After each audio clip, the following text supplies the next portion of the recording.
자, 오늘 말씀의 제목은 오직 주를 위해. 오직 주를 위해. 자, 바울은 믿음으로 구원을 얻는다는 겁니다. 대명제지요. 바울의 가장 중요한 신학적 교리고 또 신앙의 고백입니다.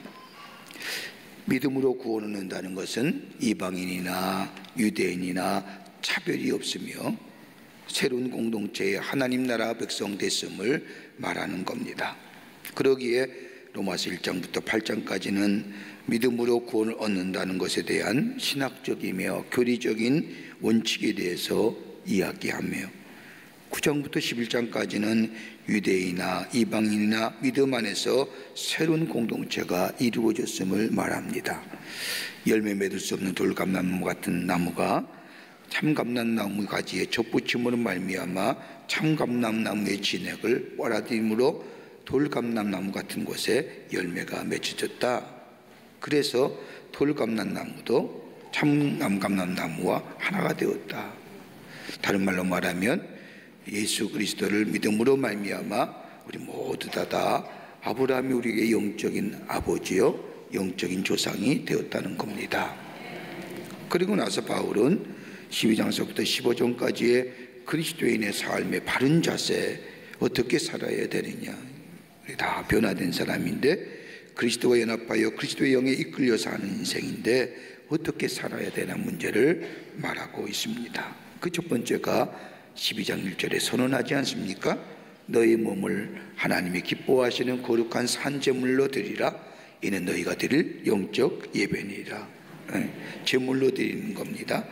매일매일 하나님 앞에 제물로 드리는 삶, 예배가 그런 겁니다. 그러면서 사랑의 빚진 자라는 겁니다. 당연하지요? 하나님의 사랑의 빚진 자입니다. 하나님의 사랑이 얼마나 우리에게 큽니까? 예수님을 통하여 나타난 하나님의 그 사랑, 십자가에서 나를 위해 돌아가신 나 같은 사람을 또 위해서 죽으신 그 예수님을 향한 하나님의 사랑이 얼마나 큰지요? 그 사랑이 아니면 내게 구원의 은혜도 없었을 겁니다. 그러기에 우리는 늘 사랑의 빚진 자입니다. 그러기에 채무자는요 늘 겸손하고 온유합니다. 자랑할 것이 없지요. 여러분 유명한 10,000달란트를 탕감받은 사람 보십시오. 언제나 채무자 앞에, 채권자 앞에서는 그냥 낮아지는 겁니다. 왜요? 빚진 자기 때문이죠. 하나님의 사랑을 빚졌습니다. 그 사랑은 나를 구원했습니다. 거저 주신 은혜와 거저 주신 하나님의 사랑이지만 생각해보면 나 같은 사람은 그렇게 하나님의 사랑이 내 안에 늘 넘쳐나게 나는 사랑에 빚진 자입니다. 그러기에 이웃을 내 몸같이 사랑할 수 있잖아요. 사랑은 율법의 완성입니다. 다른 사람을 사랑하며 이웃을 사랑하며 하나님을 사랑하는 이 사랑이 있게 될 때에 율법이요 선지자의 강령이라고 말씀하시는 것처럼 이 사랑을 내 안에서 지키며 행하며 살 때에 우리는 율법이 완성할 수 있습니다. 그러면서 오늘 본문의 말씀은 무슨 얘기하냐면 그리스도의 공동체 안에서 교회에서 어떻게 하나 되어 살아갈 수 있을까? 오늘 본문의 말씀은 유대인과 이방인과의 관계성을 이야기합니다. 복음을 배척했던 유대인과는 달리 많은 이방인들이 복음을 받아들여 그리스도 공동체의 일원이 됩니다. 그렇다고 해서 유대인이 전혀 복음을 받아들인 것 아니지요. 유대인 가운데서도 복음을 받아들이고 예수 믿는 사람이 되었습니다. 그러니까 그리스도의 공동체 안에 유대인으로서의 그리스도인이 있고 이방 사람의 그리스도인이 있어서 하나 되어 하나님을 섬기는 교회 공동체가 됩니다. 그런데 문제가 있습니다. 복음을 받아들인 유대인의 그리스도인들은 예수를 믿고 구원을 받았음에도 불구하고 여전히 유대인이 가졌던 규례, 다시 말하여 음식과 절기에 대한 규례를 지켜나갑니다. 전통적으로 내놓은 유대인의 절기와 음식에 대한 규례는 독특해서 복음을 받아든 이방인들 가만히 보니까 특별하거든요. 그러니까 그 유대인들이 지켰던 규례와 전통의 의식들을 따라갑니다. 그도 그럴 것이 그리스도인의 절기나 음식에 대한 규례가 이방인 가운데 초기 그리스도의 교회 가운데는 없었습니다. 그러기에 유대인들이 지키는 그 전통의 규례와 음식의 절기가 맞는 것처럼 생각하고 따라갑니다. 여러분, 이스라엘 공동체가 지탱해온 어떤 신앙적이랄까요? 토대가 무엇입니까? 딱 하나입니다. 정함과 부정함입니다. 레위기 12장과 13장의 말씀을 보면 정함과 부정함이 정확하게 구분되어 있습니다. 이건 이스라엘 백성이 오랫동안 지켜온 전통의 규례입니다. 이 정함과 부정함이 하나님의 백성이냐 이방인이냐 가르는 핵심적인 내용이 됩니다. 여러분, 안식일의 규례를 보십시오. 안식일은 택함받은 백성들이 지켜야 할 가장 중요한 덕목입니다.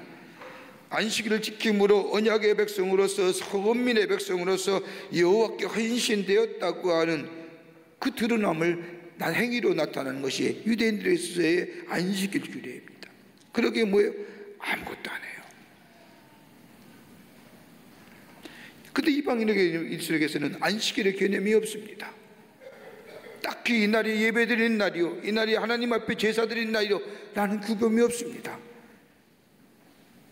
그저 가늠가늠이 예수님께서 부활하신 날이 안식 후 첫날이니까 주일이 하나님 앞에 예배드리는 날이나 그런 개념으로 아늠아름 알지, 저들 이방인의 속에서는 하나님 앞에 제사 드리고 예배드리는 날이 무슨 날이냐, 그것이 어떤 의미나 개념이 없었습니다. 늦게나마 복음을 받아들인 이 하나님의 나라의 백성된 이방인들, 그리스도의 공동체가 된 유대인들과 복음 안에서 하나가 되었는데 이게 이 규례가 걸림돌이 됩니다. 여러분, 사도행 10장 이후의 말씀을 보세요. 베드로가 기도하지 않습니까? 환상 가운데 하나님이 저 고넬료라고 하는 저 로마의 백부장의 집에 가서 복음을 전하라 하십니다. 바울은 꺼리끼지잖아요. 왜요? 부정한 사람인데, 이방인인데. 여러분, 유대인들에게 있어서 이방인은요 개예요. 지금처럼 반려견 집에서 이쁘다는 게 아니라 들개처럼 밖에서 내돌아다니며 아무 음식이나 먹고, 그래서 변연병을 어기고 사람들의 삶에 좋지 못한 영향을 미치는 게 개예요. 그래, 개라고 얘기하지 않습니까? 문제는 부정한 자라는 겁니다. 바울은 베드로가 하나님의 환상 가운데 저 고넬료의 백부장의 집에 가서 복음을 전하니까 꺼리껴요. 왜요? 부정한 자거든요. 그런데 하나님의 환상 가운데 보여주지 않습니까? 저 하늘에서 바구니에 뭔가 달아서 환상 가운데 베드로가 내려올 때 내려갈 때 베드로가 깨닫습니다. 그리고 하나님이 말씀하지 않습니까? 하나님께서 깨끗하게 한 것을 내가 속되다 하지 말라. 이 말씀을 듣고 고넬료의 집에 내려가서 복음을 전하고 고넬료의 가정에게 다 세례를 주고 복음을 전하지 않습니까? 정함과 부정함이 해결된 것입니다. 공식적으로 문제가 없습니다. 근데 베드로의 말씀을, 갈라디아서 2장의 말씀을 보면요, 여전히 정함과 부정함이 문제가 됩니다. 갈라디아 2장의 말씀을 보면 무슨 사건이 일어나느냐? 안디옥에서 베드로가 이방인과 더불어 음식을 먹고 있을 때에 주의 형제 야고보가 유대인들에게 도착합니다. 그리고 이 베드로와 이방인들이 먹는 그 장소에 들어오게 되자 베드로가 어떻게 해요? 슬그머니 자리를 듭니다. 왜요? 이방인과 음식 먹는 게 꺼리낌이 있고 주의 형제 야고보와 유대인들이 보는 게 꺼리낌이 있으니까요. 이방인과 같이 식탁에 앉아서 음식 먹는 것, 이거 부정한 일이라고 생각했습니다. 이것을 본 바울과 바나바가 그 자리에 함께 있던 그리스도인과 더불어서 베드로를 맹비난합니다. 어찌 그럴 수 있느냐, 주의 사도가. 베드로 역시 유대인이기 때문에 전통적으로 내렸던 이 정함과 부정함의 규례에 자유롭지 못하는 겁니다. 이처럼 초기 그리스도 공동체 안에 함께 있던 유대인의 그리스도인과 이방인의 그리스도인 사이에 이 정함과 부정함 문제 때문에 언제나 규례와 법규 때문에 큰 하나됨의 걸림돌이 됩니다. 또 하나 있지요. 오늘 본문에 나오는 말씀이 뭐냐? 먹는 거예요. 먹는 문제예요. 여러분 레위기의 말씀을 보세요. 정하고 부정한 음식 먹지 말라, 먹어라, 얼마나 많습니까? 그 가운데 가장 큰 문제가 되는 것이 뭐냐? 오늘 본문의 말씀을 보면 우상에게 제사를 드리는 음식을 먹어야 되느냐, 아니 먹어야 되느냐. 이 당시에 우상에게 제사를 드리는 음식은요, 그 자리에서 먹기도 하고요, 고기 같은 것은 내다 팔았습니다. 시장에서. 그런 재물을 사서 먹는 사람도 있었습니다. 어떤 사람은 이런 것에 대하여 말하기를 우상에게 제사하는 음식을 사 먹는 것은 우상에게 제사되는 것과 마찬가지니 그거 먹으면 안 된다. 어떤 사람은 야, 그거 뭐 어떠냐, 다 고기가 고기지, 내가 사서 내가 하나님 앞에 기도하고 먹으면 되지, 뭘 그렇게 문제가 되느냐. 이것 때문에 초기 그리스도의 공동체 속에 서로 먹는 것에 대한 갈등이 있는 겁니다. 여러분, 지금처럼 고기가 흔한 것도 아니지 않습니까? 옛날에 뭐 아무나 고기 먹습니까? 우상에게 제사 드릴 때 그때야 고기 소 잡고 뭐 잡아서 제물을 드리고, 그거 얼마나 귀한 겁니까? 하나는 절기의 문제고 하나는 음식에 대한 규례입니다. 이것에 대해서 갈등하고 서로 이것 때문에 보이지 않는 그리스도의 공동체 안에서 균열이 가는 모습을 보니 바울은 뭐라고 얘기하느냐? 그것이 오늘 14장에 나오는 말씀입니다. 오늘 본문이 뭘 얘기하는지요? 우리 안에서 다시 한번 이 말씀을 통하여 지금 우리가 있는 이 그리스도의 공동체, 우리 교회 안에 어떤 일들, 어떻게 넘어서야 될까? 첫째는 관용을 베풀라는 겁니다. 관용을 베풀라는 겁니다. 14장 1절 말씀을 보십시오. 믿음이 연약한 자를 너희가 받되 그의 의견을 비판하지 말라. 여러분, 여기서 바울이 말하는 믿음이 연약한 자가 누굽니까? 다름이 아니라 예수를 믿고 구원을 받았지만은 여전히 관습과 규례를 떠나지 못한 사람입니다. 다시 말한다면 이 관습과 규례에 얽매여 사는다면 여기에는 이방인도 포함되지요. 그렇다면 믿음의 강한 자가 누구입니까? 예수를 믿고 구원받아 옛 관습과 옛 규례로부터 자유로운 사람, 여기는 다 이방인이나 유대인이나 다 포함하는 겁니다. 그러니까 로마서 14장 1절의 말씀을 좀 쉽게 표현한다면 예수를 믿고 구원을 받아 옛 관습으로부터 자유로운 사람들이요, 예수를 믿고 구원을 받았지만은 여전히 관습과 규례를 따르는 사람들을 용납하고 비판하지 말라는 겁니다. 멸시하거나 경의하지 말라는 겁니다. 왜 너는 그런 짓 하느냐, 예수 믿었으면 그렇게 살지 말아야 되지, 이런 얘기하지 말라는 겁니다. 예전에 우리 교회도 그런 얘기했습니다. 지금은 그런 일이 없는데, 성가대석에 있으면 머리가 단발이하고 머리가 반듯하게 묶어야 되고 치마 입어야 되고, 그 규례가 어디서 나온 겁니까? 왜 자기들이 스스로 만들어서 자기 스스로가 이것이 규례라, 그게 율법주의자지요. 여러분, 머리 단정하게 묶어야 성가대석에 쓸 수 있는 겁니까?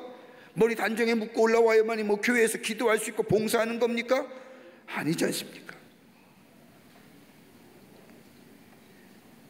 제가 미국에서 공부할 때 말입니다, 참 공부가 어려웠어요. 시골에서 목회하다가 바로 공부하러 갔기에 뭐 영어 공부 제대로 준비한 것도 아니고, 공부하려고 하니까 한 학기가 너무너무 힘듭니다. 첫 학기 페이퍼가 어떻게 써야 될지 뭐 서툴지요, 안 되지요. 밤을 새며 공부해도 제대로 안 되는 겁니다. 근데 옆에 사는 목사 친구가 하나 있습니다. 미국인 친구가 얼마나 저에게 호의를 베풀고 다가와서, 그러다 보니까 친구가 되고 아이들이 서로 놀고 같이 지내며 그랬습니다. 그래서 한 번은 용기를 내서 내가 좀 영어가 서툰데 내가 이렇게 페이퍼를 쓰면 좀 봐줄 수 있겠니? 그랬더니 너무 좋아요. 이 친구가 선교사도 나갔다 왔기 때문에 외국인에 대해서 참 뭐랄까 열린 마음입니다. 큰 힘이 됐지요. 페이퍼를 쓰는 게 무슨 뭐 한순간에 쉽게 페이퍼 써지는 것이 하지 않습니까? 뭐 2시까지 뭐 3시까지 겨우 써내서 그 내일 내야 되는데, 뭐 2시 3시에 그 친구네 집 방 밑에 아파트 밑에 이렇게 쓱 들여매리면 그 친구는 아침에 일찍 일어나니까 일어난 일찍 자고 일찍 일어나니까. 일찍 일어나서 제페이퍼를 다 검은 글씨로 나갔는데 빨간 글씨로 돌아오지요. 다 이렇게 고쳐가면 또 그 아침 시간에 또 일어나서 그걸 또 수정해 가지고 그렇게 냈습니다. 얼마나 고마운지요. 그러면서 열린 마음으로 어렵고 자기보다 좀 힘들고 어려운 자들에게 도움을 주고 혜택을 주려고 무단히 애쓰는 모습을 봅니다. 좋은 특성이에요. 우리나라 사람 좀 그렇지 않지 않습니까? 가만히 보면 그런 것 같아요. 나보다 비슷한 사람이면 시기하고 질투하고 경쟁하지 않습니까? 나보다 월등히 나은 사람이면 생각지도 않는데 나와 비슷하면 괜히 시기하고 질투하고 경쟁자로 여기지요. 나보다 나은 사람 어떡합니까? 비굴할 정도로 말입니다. 고개 숙이고 조아리잖아요. 힘있고 권력이 있으면요. 나보다 못한 사람 어떻게 해요? 무시하고 경멸하잖아요. 이렇게 살면 안 된다는 겁니다. 바울이 오늘 얘기하는 것은 그리스도의 영에 이끌려 사는 그리스도와 연합한 자의 삶은 단임이 아니라 용납하고 비판하지 말아야 됩니다. 못한다고, 부족하다고, 믿음이 약하다고, 너 왜 그렇게 하냐, 그러지 말라는 겁니다. 멸시하지 말라는 겁니다.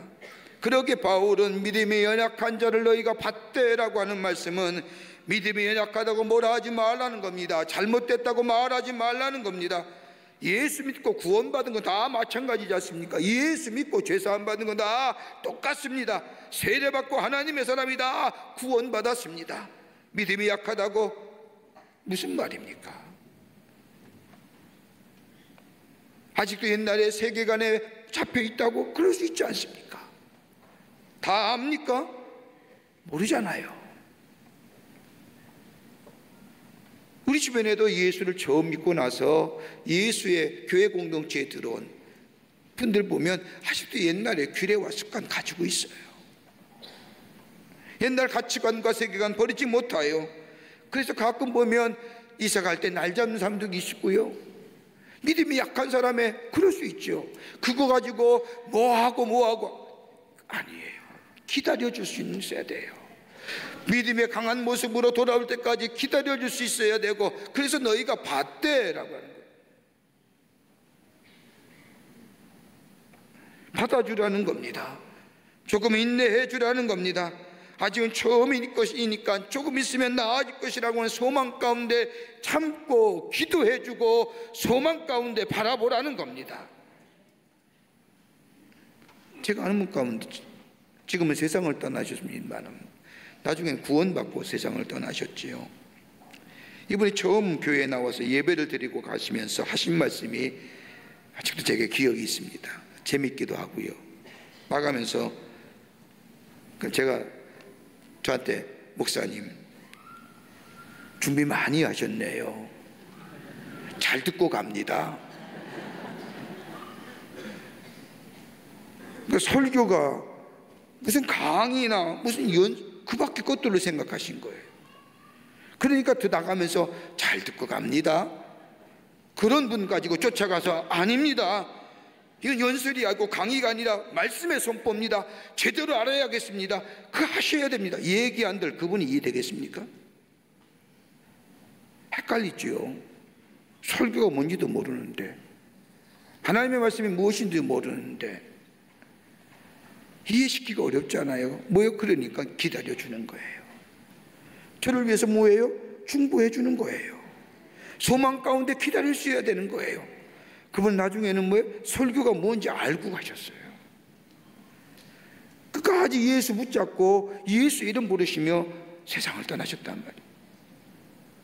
거기에 대고 왜 그렇게 설교를 듣습니까? 그 설교가 강연이 아니라 연설이 아니라 설교입니다. 얘기한들 이해가 안 되지요. 뭐예요? 그렇게 비판함으로 그 사람이 왜 신앙이 시험 들잖아요.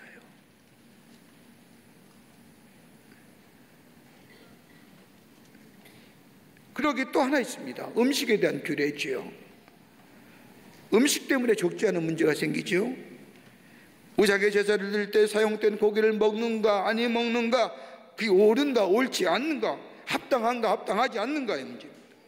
옛날에는 우상에게 제사를 드리는 후에 그 고기를 바친 후에 그 고기를 먹기도 하고 내다 팔았습니다. 이러다 보니 그 고기를 사서 먹는 사람도 있고 또 예수를 믿으면서도 그 고기 먹지 말라, 안 먹는다 하는 사람도 있습니다. 여러분, 그렇다고 해서 믿음이 강한 사람이 믿음이 약한 사람이 고기를 먹는다 합시다. 대놓고 예수 믿으면 그 고기 먹으면 안 돼요, 안 돼요 라고 지적질하고 비판해 보십시다. 받아들이겠습니까? 옛날에 예수 믿기 전에 가졌던 가치관과 세계관이 아직도 주되어 가는 습관이 몸에 배어 있는데 그거 하루아침에 벌칠 수 있습니까?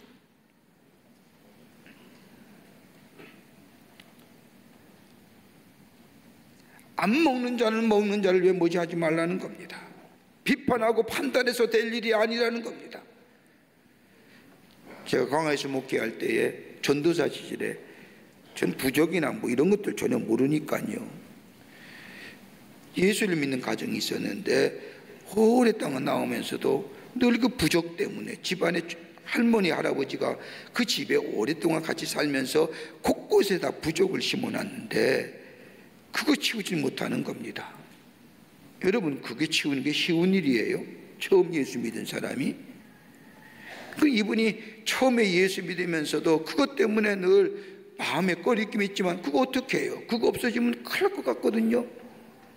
그 어느 정도 예수를 믿고 집사가 되면 어렵게 저희가 찾아와서 무슨 얘기합니다. 전도사님, 저희 집에요 조상 때부터 내려온 부족들이 있습니다. 저희 어머니, 할머니, 할아버지 다 돌아가셨으니 제가 좀 예수 믿고 구원받은 사람인데 예전에 처음 읽을 때는 못 치웠지만 지금 치우고 싶습니다. 전도사님 오셔서 다 빼어서 불태워 주십시오. 여러분, 그게 쉬운 일입니까? 뭐 저야 뭐 겁없는 사람이니까 그런 건 보지도 못했고 해보지도 못했고, 그 들어가서 저기도 있습니다, 저기도 있습니다, 저기도 있습니다, 그 다 끌어내요 불태우는데 저는 아무것도 아니에요. 뭐 명태 대가리며 뭐 바늘이며 빨간 실이며 얼마나 많은지, 얼마나 이만한 무슨 창호지에 쓴 부적. 여러분 생각해 보시오. 할머니서부터 섬긴 거예요. 그거 예수 믿는다고 당장 치우셔. 그 있으면 사탄의 집이요 한들 시험만 들지 왜 치워집니까? 그러니까 뭐예요? 참고 인내하며 기다려주며 뭐예요? 기도해주며 소망 가운데 저가 하나님의 사람으로 세워지기를 기대하는 거예요. 음식도 그런 겁니다. 자 보세요. 제사 드리는 음식을 먹어야 합니까? 아니면 본문에 나오는 말씀처럼 먹지 말고 채소만 먹어야 됩니까? 이거 유사한 문제가 고린도 교회에서도 있었습니다. 고린도서 10장 23절의 말씀을 보면 이렇게 얘기합니다. 모든 것이 가하나 모든 것이 유익한 것이 아니요 모든 것이 가하나 모든 것이 덕을 세우는 것이 아니니 누구든지 자기의 유익을 구하지 말고 남의 유익을 구하라. 자 보세요. 믿음이 강한 사람에게 하는 말씀입니다. 이 말씀은 믿음이 있는 사람이 무슨 음식을 먹든지 여러분 마음에 시험 들지 않지 않습니까? 결코 시험 들지 않아요. 그러나 어떤 믿음이 약한 사람은 음식을 먹으며 죄 짓는 것 같아서, 믿음이 강한 사람도요 음식을 먹으면서 죄 짓는 것 같아서 음식을 골라 먹습니다.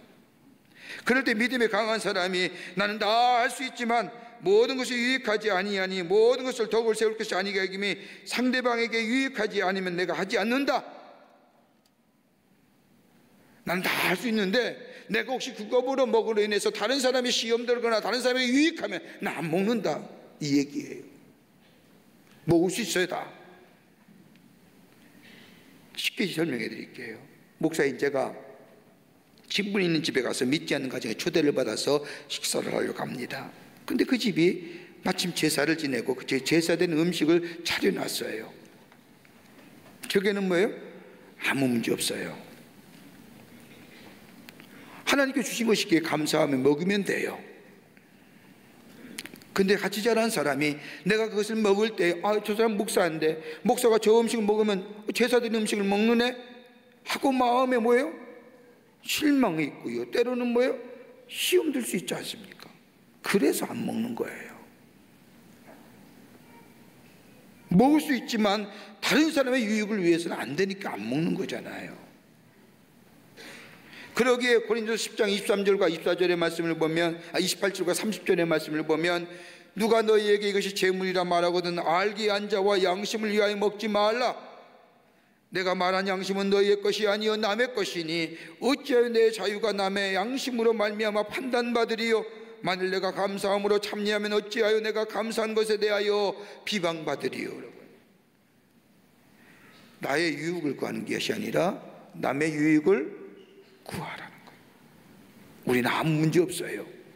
근데 여러분이 나가서 제사된 음식을 떡하니 먹는다 합시다. 옆에 있는 안 믿는 옆집 사람이 예수 믿는 사람도 제사 음식 먹네? 먹지 마는 거예요.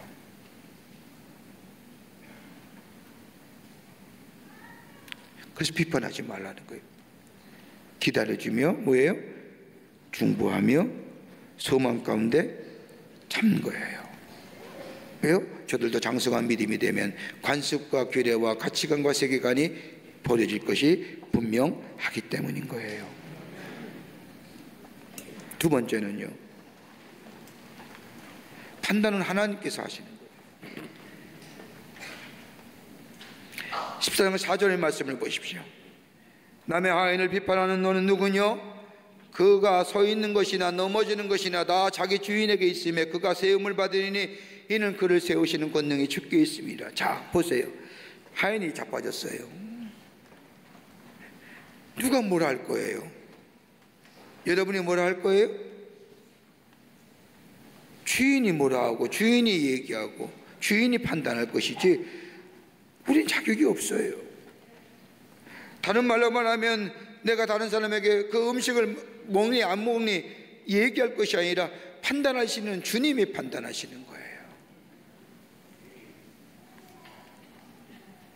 잘 믿느니 안 믿느니 그런 소리 하지 말라는 겁니다. 조금 신앙이 지정하면 좀 신앙의 연수가 깊어도 많아지면 꼭 하려는 잘못된 태도가 있어요. 주장질하려고 그래요. 남의 신앙 주장질하려고 해요. 남의 믿음에 대해서 이렇고 저렇고 판단하려고 합니다. 그런 사람들 100이면 100 자기의 믿음이 별로 안 좋아요.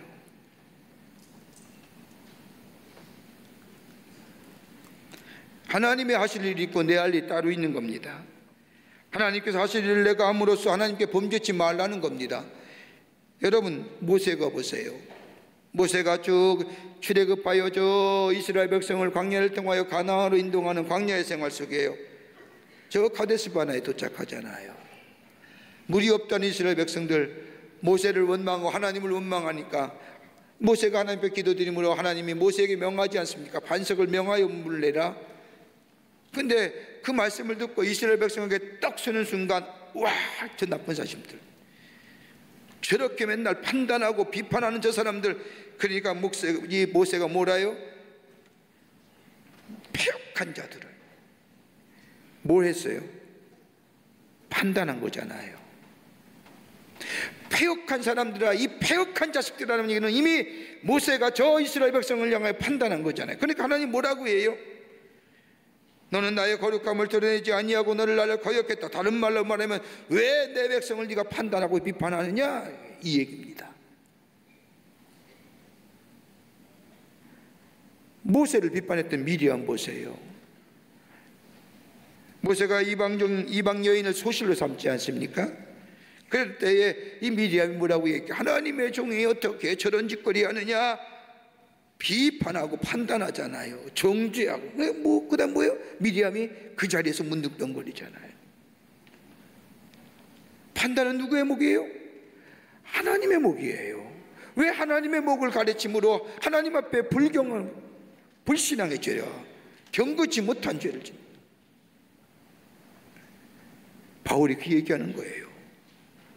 판단하지 말아라. 판단의 목은 하나님이시다는 거예요. 잘 믿느니 아니 믿느니 그런 얘기하며 너는 이렇게 살아야 되니, 예수 믿으면 이렇게 돼야 되니, 아니에요. 꼭 그때는 하는 말, 하고 싶은 말이 있습니다. 너나 잘해.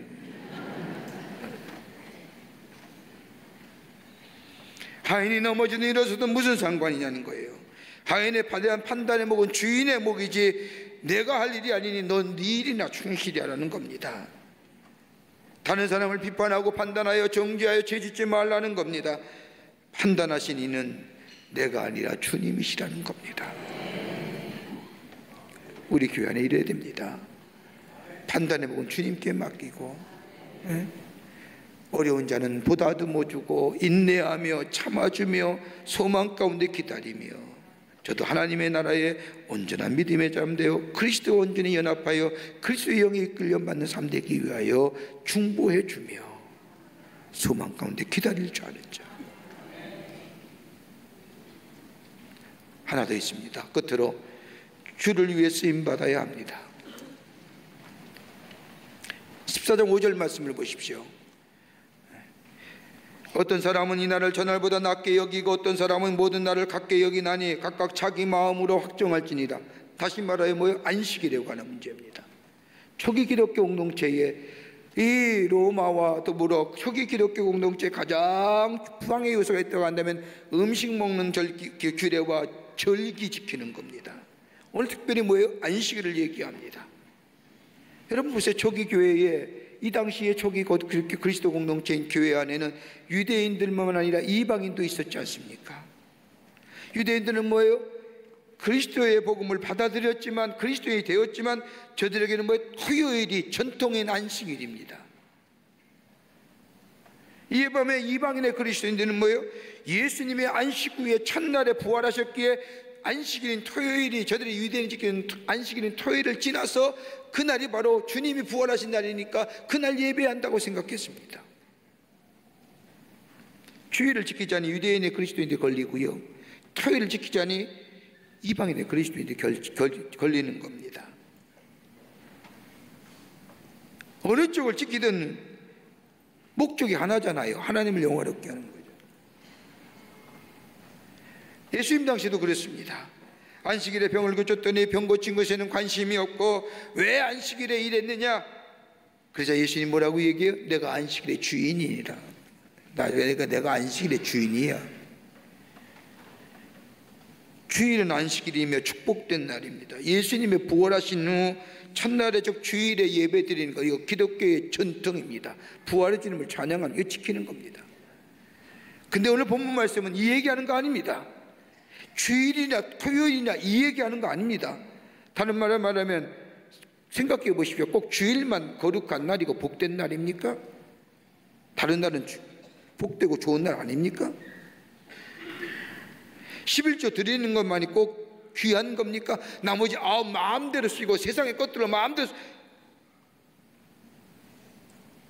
교회 와서 거룩하게 봉사하면 됩니까? 하루만? 나머지 6일은 내 마음대로, 내 방탕하고 내 마음대로 세속으로 살아도 된다는 겁니까? 아니잖아요. 그 얘기하는 거 아닙니다. 주님 주신 날이 다 거룩한 날입니다. 다른 말로 말하여 다 예배하는 날입니다. 주님을 위하여 쓰임받는 날이라는 겁니다. 그러기에 하루하루를 소중히 여기라는 겁니다. 이 말씀은 앞에서 얘기하는 저 마지막 때 시기, 주님이 언제 올지 모르니, 주님 다가올 날이 가까우니 매일매일 깨어서 주님을 섬기는 삶, 주님을 기쁘게 하고 주님과 함께 동행하는 삶에 대한 그 얘기하는 겁니다. 주일만 하나님과 동행하며 주일만 예배에 참석하며 그로 인하여 주님을 기다리는 그날이 아니라 매일매일이 소중한 날이고 주를 기다리는 날이고 주께 예배한 날이고 주 앞에 나아가는 날이라는 겁니다. 나는 유대인이 규례가 있으니 난 토요일날 지키라? 아니에요. 주일을 지키는 거예요. 안식 후 첫날에 예수님이 부활하셨으니까요. 그런데 토요일이냐 주일이냐 이 대목이 아니라 매일매일이 거룩한 날이고 구별된 날이고 똑같은 얘기입니다. 네? 주일만 예배드리고 나머지 6일은 내 마음대로, 그거 아니라는 겁니다. 10의 1조 드리는 후에 나머지 9은 내 마음대로 아닙니다. 하루만 딱 봉사하고 나머지는 내 마음대로, 이 얘기하는 겁니다. 매일매일 소중하게 귀하게 복된 날로 주님을 기다리는 날로, 언제 오실지 모르니까 깨어있는 날로 카루스의 시간으로 살아. 주를 위해 사용하고 주를 위해 쓰임받는 자들입니다. 오늘 본문이 얘기합니다. 주를 위해 사는 거고요, 먹지 않는 자도 주를 위해 먹지 말고요, 오직 주만이라는 겁니다. 그리고 모든 것을 은혜로 받고요, 감사함으로 드리며 하나님 앞에 매일매일 모든 것을 드려지며 하나님의 때를 기다리는 종말론적인 삶을 살아가는, 감사하며 사는 그런 복된 인생 되라는 겁니다. 오늘 이 말씀이 우리의 삶 속에, 우리의 믿음의 삶 속에 큰 은혜로 다가오기를 주의 이름으로 축복합니다.